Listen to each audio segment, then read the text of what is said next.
He's playing us. He's playing us. He's got too much skin in the game, and he's dumping his position. What if he's right? You want him to be right. Yes, I do. The banks have given us 25% interest rates on credit cards. They have screwed us on student loans that we can never get out from under. Then this guy walks into my office and says, those same banks got greedy, they lost track of the market, and I can profit off of their stupidity. Yeah, I want him to be right. Welcome to Money Unplugged. I'm Chris Hill. Thanks for being here. Let me ask you a question. When you're in your early 20s and you've got that first job, how do you make decisions about your daily finances? What informs those choices? For example, if you had two ways to commute to your job, and one way is nicer but more expensive than the other, how do you make that choice?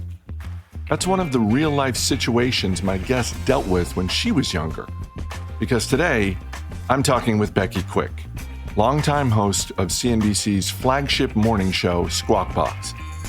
And Becky is absolutely on the Mount Rushmore of my favorite people I've interviewed over the years because, among other things, she's smart, she's funny, she's reflective, and she's very down to earth, especially for someone who spends every morning hosting a live 3-hour show about business and money. In fact, when I sat down with her last week, she had just come off the set of Squawk. We talked about the struggles her family had when she was growing up, the upside of facing tough choices when it comes to money, and how algorithms can lure us into buying things we probably don't need. I hope you enjoy this one as much as I did. So let's get started with Becky Quick. Do you have an early memory of money in your family growing up? I mean, I used to save pennies. I used to save nickels, everything that came along. I had a huge old empty peanut butter jar that my mom washed out, and they're really big tall glass ones. I used to save it in there, and we used to take it to the grocery store and cash it in, where you could dump them all in and get money back. But we definitely went through some hard times growing up, so there wasn't a whole lot of money to go around. And I would say later, my dad's a geologist and a geophysicist, and when oil, one of the many times it fell to like $20 a barrel, it washed out everything. Everybody got laid off, companies closed down. And so there were definitely a lot of hard times. And I would say my relationship with that would be that my mom was like, well, go get a job, go figure it out. So probably from the time I was about 12 years old, I started babysitting for other families in town. And I remember thinking it was a really big deal when I finally got somebody who would pay me $5 an hour. That was like amazing money back in the day, probably middle school, 7th grade. And I remember we also, my friend Polly Ann and I started a car wash business, and we would go from house to house, and for $5 you could get your car cleaned, but also we'd even do the white walls on the tires. We had like the SOS scrubs, and we would do the white walls on your tires too. That's a detailing business. Yeah, we were serious about it. But again, that would be for $5 if we do all of it with the detailing down. And I remember saving for one thing in particular. I really wanted this Guess denim long skirt that has like a slit in the back. And I really wanted that, but it was $80. So it took me a while to save for that. And I have younger brothers, and the first time I was wearing it out, I don't know why, they just decided to pounce on me as I was on my way out the door, and it ripped. And I remember being like, oh my gosh, do you know how long I had to babysit for this? Like tears. My mom fixed it for me. But I mean, it was like when you have that relationship early where it's like, okay, if you want something, you have to work for it. I think it matters a lot more to you.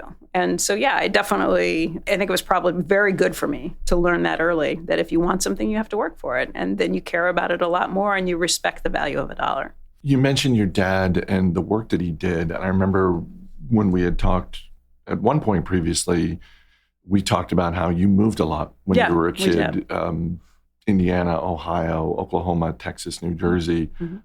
Am I correct in assuming that's because of his job? Because it's like, hey, look, this is where the work is. Yep. Therefore, this is where the money is. Right. And look, part of it was my parents were both from Indiana. They met there. That's why I was born there. My dad finished his graduate school in Ohio. That's where we lived there. But Texas and Oklahoma, sure, those were moves for the oil market and why we were there. The oil market completely bottomed out in the 80s. everybody shut down. And my dad worked for a long time as a consultant where he would go sit on wells and do things. And so we were still in the Southwest then. But eventually he retrained himself in environmental geology. And New Jersey had the strictest environmental laws in the nation at that point. And that's why we moved to New Jersey. Sitting on wells, like literally sitting on wells? Yeah, he would be the geologist who would be sitting on a well while they were drilling it. And I mean, like with the roughnecks and everything, because you needed a geologist on site for it. I remember him telling me stories about, if you ever heard a whirring noise, and he lived through this once in the trailer when all of a sudden you heard this, whoosh, well, that was the line breaking.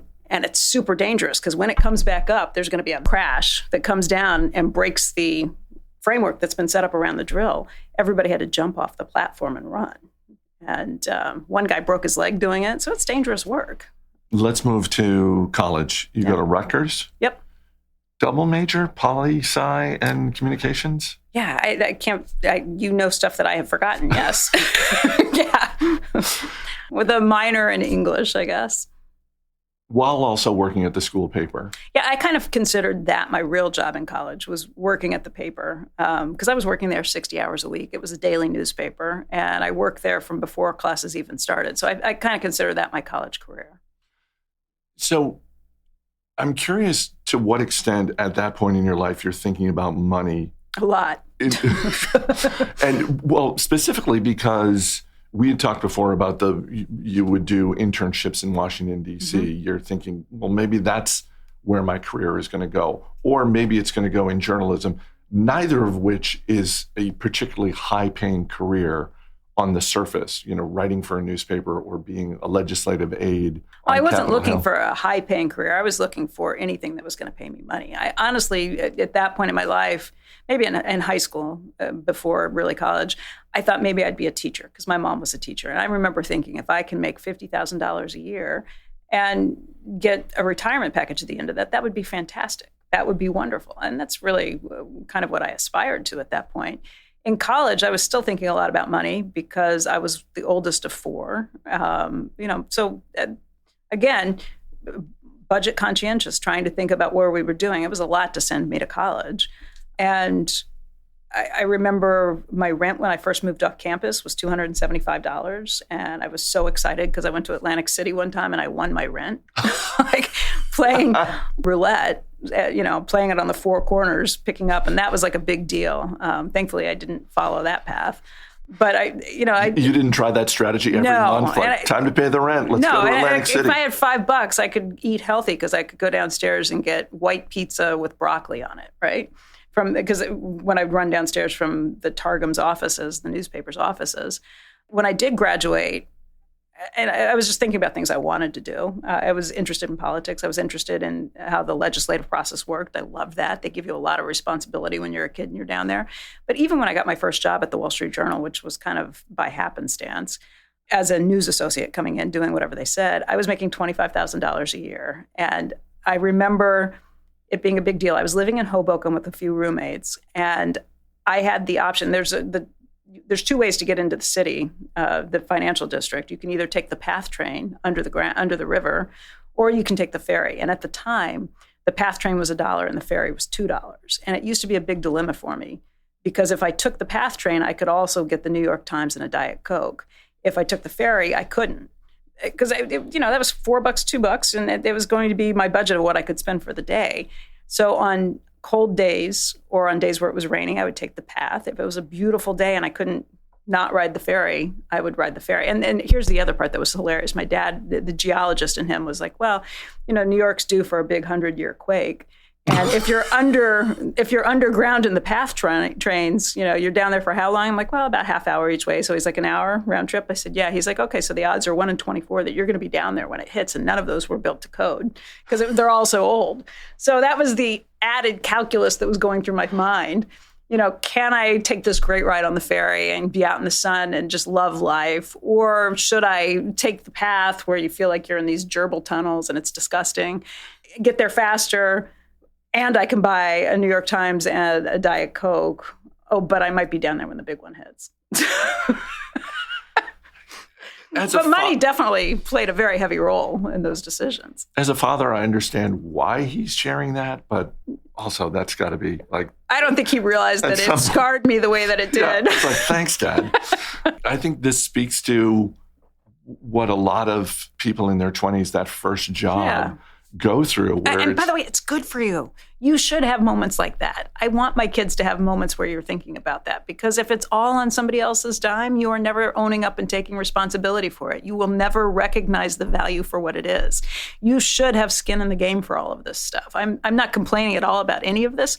It helped me figure out what money is and what your relationship with money should be. And you should have to work for it. It shouldn't be given to you, you know? So when you think about that time in your life, would you put that under the umbrella of financial anxiety, or just sort of like, no, this is figuring out life. These are the growing pains you go through. These are the growing pains you should be going through. This is, growing from being a youngster where you don't have to worry about the roof over your head or the food that's coming your way if you're lucky. Those are things a lot of us take for granted. And today, probably even more so. We have far more material things, it seems. But those are the things you should have to figure out. You shouldn't have some pampered life where you're handed everything. We should all take responsibility, and this is how you do it. That's what college is for, right? Figuring that stuff out. That's what your early 20s, your first job, your second job, those are the things you're supposed to figure out along the way. Let me ask you a couple of things specifically related to CNBC, and one is the fact that from an investing standpoint, there are restrictions for people like you at CNBC in terms of what you can and cannot invest in. You're basically able to buy indexes, ETFs, and the parent company stock. Having those guardrails around your investing life, is that something you have found to be helpful in terms of, this isn't an option, so I don't have to think about this? Or is that a point of frustration where it's like, boy, I really would like to buy shares of Google when it goes public? I understand why we have the conflict of interest policies. I really do. I'm fine with it because we don't want people to be thinking we are pushing our stock views on them because it's going to help our portfolios.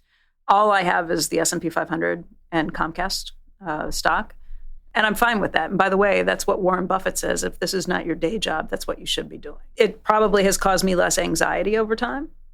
Do you feel like there are opportunities, things you know about, things you'd love to invest in? Sure, but it's not what we do in our jobs. It's we have a reason for having that conflict of interest policy, and I'm fine with that. Are there times I would have loved to have done it? Sure, but it makes sense to me, and I wouldn't want to give up our credibility for it. And by the way, it's not bad advice. If you're putting money in the S&P 500, you are betting on all American companies.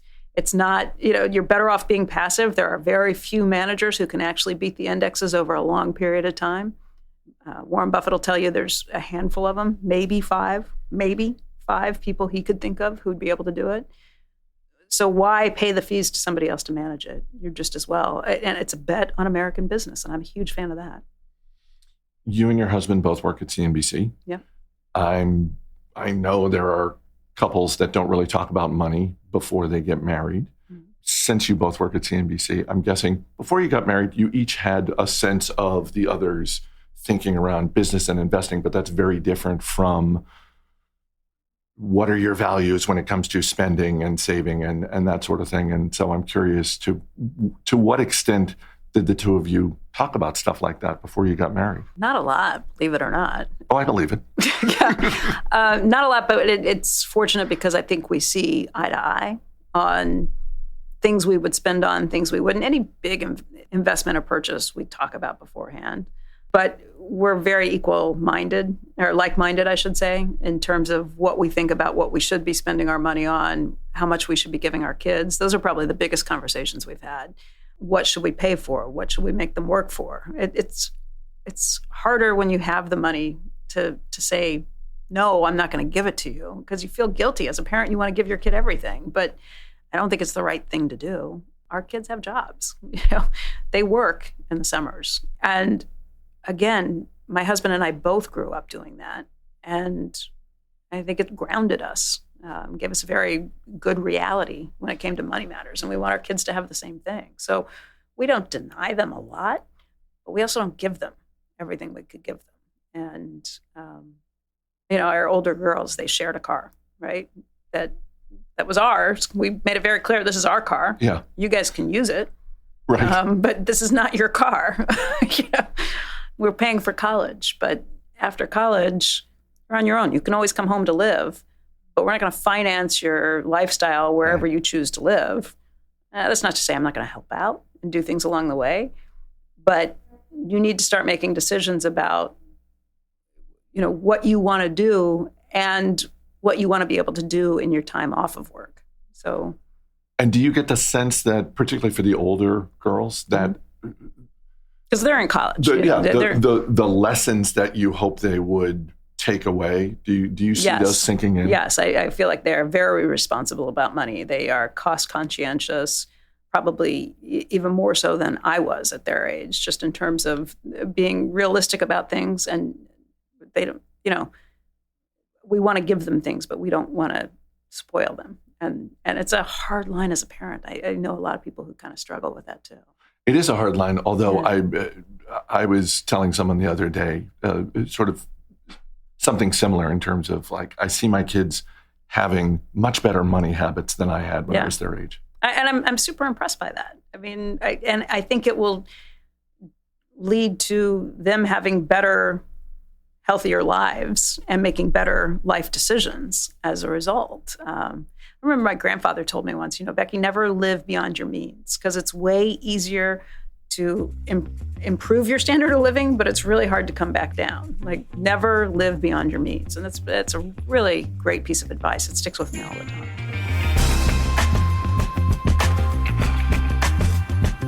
Coming up, Becky shares a creative financial gift that she gave her kids, as well as some great advice for how to avoid mistakes in life. Let me ask you something. What do you have planned for the weekend? Anything fun? Anything outdoors? Well, here's what I've got planned. I'm going to be running the Marine Corps 1775 race. It's 17.75 kilometers long because the Marine Corps was founded in the year 1775. And I'm not going to lie to you, this isn't a race I have any shot at winning or even winning my age group, but I know I'm prepared because all of my gear for the race is stuff that I bought at Pacers. Pacers Running has all the shoe brands you want for running, cross-training, and a lot more. Brooks, New Balance, Nike, Hoka, Asics. They've got apparel for men and women. They've got accessories. Pacers is going to help you get what you need to get in better shape and stay in better shape. And you can do what I did. Get 10% off when you use the promo code MONEY at runpacers.com. Yeah, that's right. I bought a new pair of running shoes for this race. You think I'm not going to use my own promo code to save 10%? That's real money, people. Click the link in the show notes or go to runpacers.com. Get the stuff you want. Get 10% off by using the promo code MONEY. All right, let's get back to Becky. Are any of the kids interested in investing, or is the fact that both of their parents work at CNBC, they're like, no, I don't care? No, not really. Now, they are interested in investments. Several years ago, when inflation was running high, I bought them, all of them, I-bonds for Christmas, right? Like, here's I-bonds, because at that point, they were yielding like 7.5%, 8%. And please tell me that you wrapped something up so that they could unwrap I did. an I-bond. It wasn't the only thing I bought them, but yes, I did wrap them up. I wasn't suggesting that. I did wrap them up and printed it out, said, and then I had the conversation with what an I-bond is. And I said, you can do what you want with this once you are 18. You can do what you want with this, but I would recommend holding on to this. It would make me feel great if this would help you at some time, let's say, start for a down payment for a house, or if there's something that you really want. And I don't mean a car, like right now, or, you want to go on a trip to somewhere. You can do what you want with this, but here's what I think would be great for you. This can really help you if you want to use this as a down payment, or even for a retirement nest egg or emergency fund, so that you're going to be okay over time. And the law of compound interest, we've had discussions talking about this. We've opened brokerage accounts that I put a little in, and then now that they're working, they put a little in. And we look at the return, like it's tax season right now. So I was just showing my 13-year-old son yesterday, okay, I sold your I-bonds this year. here's what it yielded. You can't have any of this. I'm putting it into your brokerage because now they're only yielding like 3 or 3.5%. It's a much lesser return because inflation's come down and the I bonds are tied to inflation. But my 13-year-old knows what an I bond is, I think, knows what the rate of inflation is, knows that we're probably better off putting this in a brokerage right now. And by the way, the market's been down the last couple of days. So I took some of that money that I sold in the fall that had been sitting in the money market in your brokerage, and I put it in over the last couple of days because the market's been down the last several days. We were finally yesterday looking at the S&P down 10% from its all-time high. So I put money in yesterday. I put money in the day before. And I explained that to him yesterday. Like, just so How did he take that? Yeah, okay. Yeah. Yeah. Great. Thanks, Mom. Literally with a shrug. Right. Like, okay, thanks, Mom. And by the way, here's your tax return. You earned $2,800 last year for doing nothing. I had this conversation with him 2 days ago. This is what you want. You want your money to work for you. This is why you don't spend it. The money that you didn't touch earned $2,800 something last year. You didn't do anything. And that money built up. And that money's going to continue to grow. We're putting it in your brokerage. You're not going to touch it. You're 13. You can't. But what you want to know is it's great to have money that works for you. It's the laziest money you can possibly ever have. And it's a great safety factor that will allow you to do what you want to do. Maybe, chase your dreams a little longer, a little more deeply. When I talked to Morgan Housel on the show, that was one of the things he talked about being a teenager. That was one of the light bulb moments for him, was putting money, I think, into a CD and then looking online the next day and seeing that whatever money he had put in, it was now 3 cents more. Mm-hmm. And just sort of that light bulb of, wait a minute. So I didn't do anything. Yeah, I didn't do anything. I'm 3 pennies richer. Let's see how this plays out. And by the way, if it's not earning enough interest for you in a period of inflation, your money is actually worth less than it was the day before. If you still have $100, but inflation goes up 4% over the course of the year, you don't have $100 in spending power anymore. And that's the really important thing you think you're being safe. And this is something I had to get through after having grandparents who lived through the Depression and different things. Money buried in the backyard or under your pillow is losing value. And that was something I had to learn later in life. I want my kids to understand that. You think you're being conservative by doing that. You're not. You are losing money by doing that. The conservative thing to do is to put it in a CD where you're getting low returns. But I think the most conservative thing and the best thing you can do is to put it in the S&P 500. And that is a lesson that's been drilled into me by Warren Buffett. It's not something he tells me secretly. He says it to 40,000 investors every year who come to the annual meeting, anybody who will listen to him. You don't have to be a millionaire or a billionaire to be getting a great deal. All you have to do is bet on 500 of the largest American companies. Bet on American business is basically what you're doing with that. And that is the safest, most conservative thing you could possibly do, because over time that always goes up. And guess what? If it doesn't, we've got much bigger problems.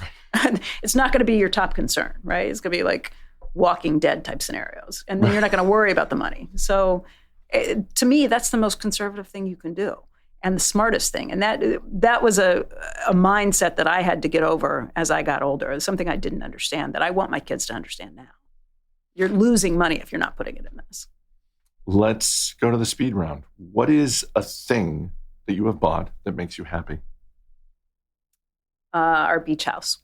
That was 12 years ago. And it was a real stretch at the time. Just conservatively speaking, it wasn't something I felt seriously comfortable with. My husband and I both grew up going to the same beach and both really wanted to do something like that. That has paid dividends that I had not anticipated. And that's the time that you spend with your family.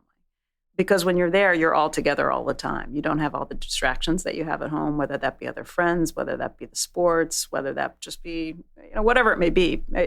It's hard to keep everybody in the same place at once. And having that, which, by the way, all of our kids, I think, would consider their favorite place, having that where they all have, and I'm glad we did it when we did, because they got to spend time growing up there.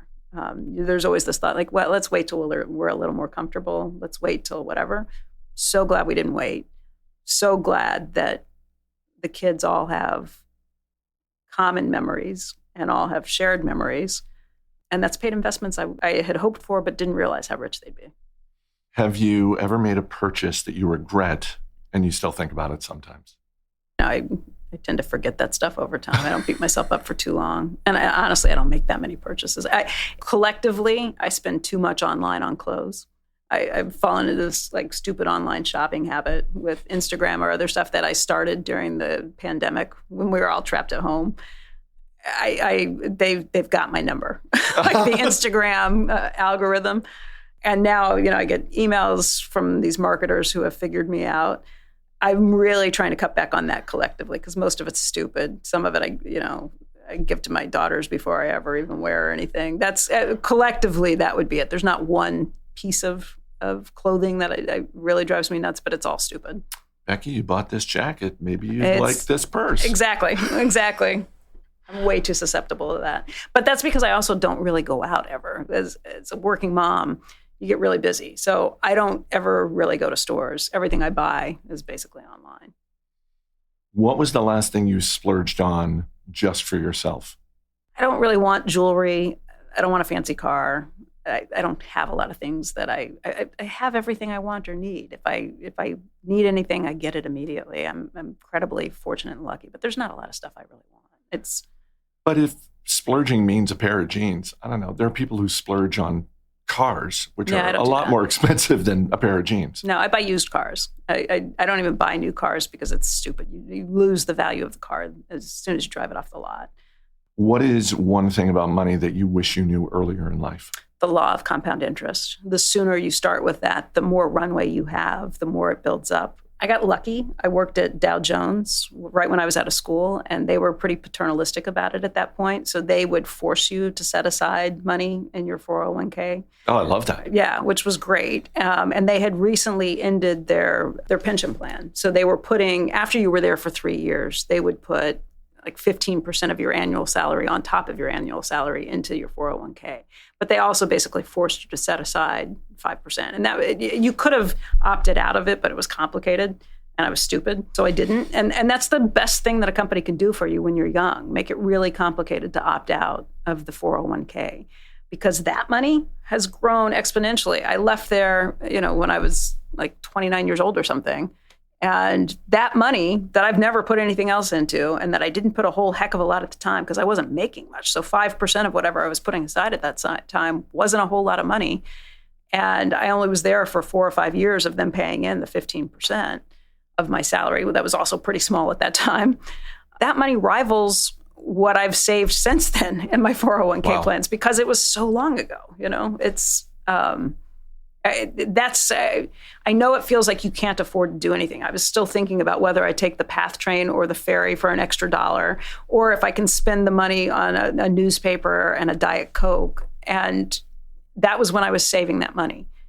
So, you think you're on tight times, find a way to save that money and save it now because it will build up with the extra decade or so that you give it. It's going to double your money. That was the thing my older sister told me when I got my first job on Capitol Hill. And it was, check this box and a percentage of your paycheck will go into the thrift savings program. And I was like, what is this? I don't, and this was the first quote unquote real job I had. Yeah. And I thought, I said, no, I want all the money. And she said, no, you don't. You will adjust. Yeah. Here's what this is. She explained it to me. And then she said, your lifestyle will adjust. Don't worry. You're not going to think about it. You're not going to miss it. And yeah, a few weeks ago, I got my quarterly statement from the thrift savings program. And it was like, oh, look at this, this money that I earned over a 5 or 6 year period and then left. It's like, oh, no, this is real money now. Decades later, time is your friend. Decades later, that will grow to numbers that actually really mean something to you. And you're right, your lifestyle didn't notice it because your sister told you to do it before you got used to living a more expensive lifestyle. Just find the way to do it, whatever it takes, and pretend you don't have the money. That's the only way that it works. What is a charitable cause that you like to support? The SYNGAP Research Fund. It's for a rare genetic disease, SYNGAP1. My daughter has it, my youngest daughter. And they're doing a lot of work to try and help families. It's, again, a rare disease. There's only a little over 1,000 people on the planet who have it. But for help for the families and help for research, that's one the SRF is important. Do you have a favorite movie, television series, or fictional character that has money as a through line? I don't know, Scrooge McDuck. It's a pretty irresistible image, isn't it? Yeah, the diving in money and you think he's so greedy. And he is. But it's also, I guess that it's a weird situation because we are teaching kids that it's not cool to understand the value of money. And was he greedy? Sure. But should you pay more attention to money? Yeah, I'd love to see a storyline where we make it cool to think about finance, because it's complicated. We don't teach it in schools. It's not something I really understood as a kid.